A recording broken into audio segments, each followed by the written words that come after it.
Nadia. Bonjour. J'espère que tu vas bien. Mais ça va et toi? Eh bien, très bien, merci. Puis bonjour à toutes et aux personnes qui nous regardent en direct ou en replay. Ouais. Comment ça va vous dans cette 5e République là? 5e République d'urgence, d'état d'urgence terroriste doublé d'état d'urgence sanitaire, le tout sans date de fin, ni contrôle ni contre-pouvoir. Hein, flics partout, répression partout, mais justice, travail et service public nulle part. Effectivement. Et si t'es pas content, garde à vue. Ah, on appelle ça la démocratie française. C'est beau, n'est-ce pas? Cocorico. Mais rassurez-vous, ce tableau n'est pas si noir. On a encore de la marge pour faire pire. Et ils y travaillent. Depuis mardi soir, tous les médias parlent en boucle de la 3e dose de vaccin, alors que domine partout l'overdose de Macron. À tes souhaits. Merci. Les audiences de ces adresses aux Français, misère que c'est pompeux, sont en chute libre depuis le premier épisode au début de la crise du coronavirus.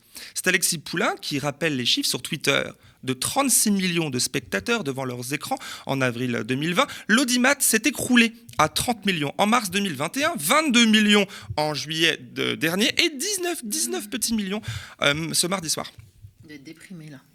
Effectivement, et ces chiffres traduisent quoi? Traduisent un certain désintérêt, un ras-le-bol général. Il aura beau adopter une voix un peu plus grave, une posture plus... travailler sa posture, sa diction, etc. Ça ne change rien. Macron reste Macron et son discours politique reste aussi, lui, inchangé. Tous deux insupportables pour beaucoup. Mais ce qui agace, ce qui gêne, même gravement, par-dessus tout, c'est l'exercice. L'exercice, cette façon de pratiquer le pouvoir, de s'inviter sur nos écrans, dans nos salons, tel un messie 2.0 apportant la bonne parole sans jamais n'avoir à répondre à personne, ni de compte à rendre. C'est très très agaçant. Et il n'y a pas que moi, pas que l'opposition, pas que les gauchos comme nous qui s'en émeuvent. Regardez plutôt Apolline de Malherbe dans son émission d'avant-hier sur RMC. L'allocution du chef de l'État, quand même tranquille. Hein. Une demi-heure, tranquille, sans contradiction. Il peut y mettre tout ce qu'il veut, il peut dire qu'il est formidable, il peut dire que le bilan est génial. Il n'y a pas un journaliste pour le contredire. Et personne, je sais pas, ça choque personne, moi ça me choque. On a un président de la République qui a définitivement dénoncé de s'exprimer seul face aux Français. Il a renoncé aux grandes conférences de presse, type ce que faisait Nicolas Sarkozy, aux interviews par des journalistes, que faisait François Hollande. Lui, il a décidé de parler à 20h, aussi longtemps qu'il le veut, aussi souvent qu'il le veut. Ça pose effectivement un petit problème. Je crois que la dernière fois qu'il a eu une vague contradiction, c'est quand il a reçu McFly et Carlito. Depuis McFly et Carlito, personne n'a pu lui poser de questions. Non, personne n'a pu lui poser de questions, ça me paraît complètement sidérant. Ça va même jusqu'à le vanner sur McFly et Carlito. Hein. Non mais c'est curieux, Apolline de Malherbe n'est plus amie avec Emmanuel Macron. C'est fou, tout ça se passe sur RMC, chaîne partenaire de BFM, dans l'émission d'Apolline de Malherbe. C'est incroyable. Qui crée des divisions. C'est quand même loin d'être l'antre de l'antimacronisme. Tu vois, et pourtant, la critique acerbe du président jupitérien est arrivée jusqu'à eux jusqu'ici. Hein, et Macron serait à 25% au premier tour en 2022 ? La blague, bien sûr. Alors, oui. On s'est intéressé aux sondages et leurs fausses prévisions qui sont complètement à côté de la plaque. Les sondages viennent finalement fabriquer l'opinion publique. Et il nous l'annonce à 25%. Moi, je ne crois pas une seule seconde. Alors, son monologue de mardi soir, dans son monologue soir, nous l'avons décortiqué, ce monologue, avec David Guiraud, sur le plateau du Média il y a quelques jours. Et je ne vais pas y revenir. Mais néanmoins, une petite phrase qui a retenu toute mon attention semble être passée, elle aussi, sous les radars. Regardez et écoutez bien ce court passage. La violence est de retour dans toutes les sociétés occidentales et exige d'aller plus loin. Nous devons ainsi poursuivre et renforcer nos actions pour lutter contre les violences faites aux femmes, pour mieux protéger nos enfants.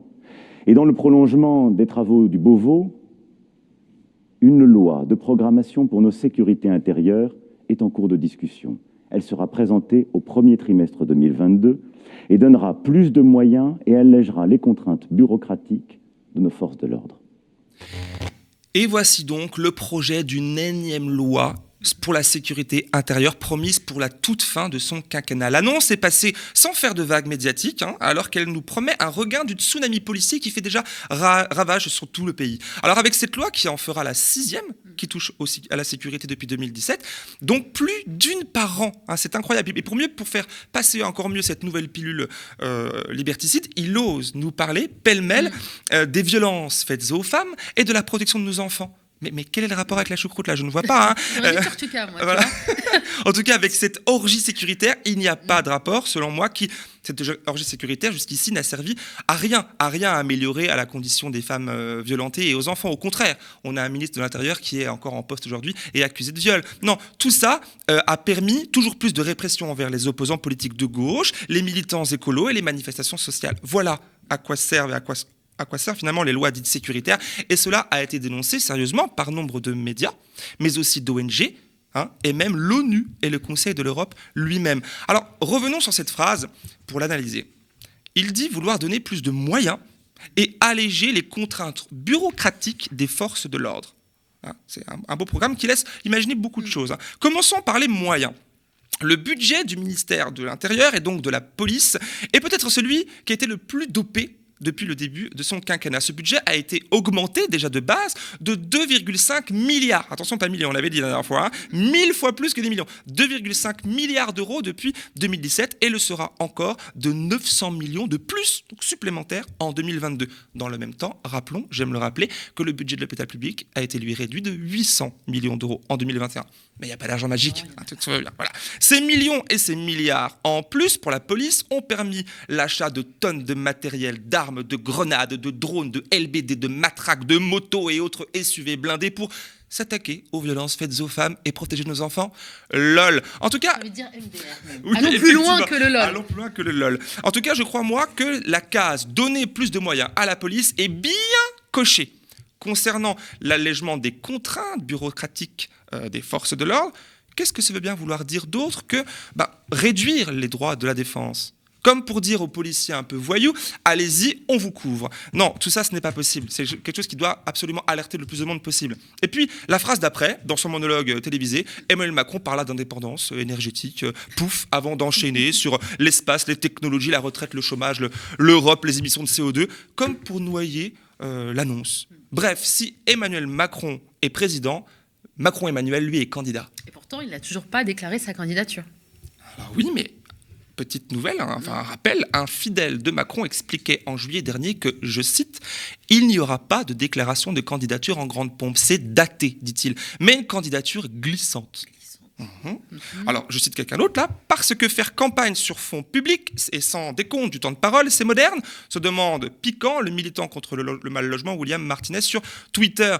C'est donc une candidature glissante, ma chère Nadia, glissante, encore une fois un mot macronien. Macron se considère-t-il... déjà élu par glissement naturel vers son prochain mandat? L'élection serait-elle une formalité administrative, bureaucratique, à alléger peut-être? Ne compte-t-il pas faire campagne? Mais glissant ne veut pas dire que ça passe.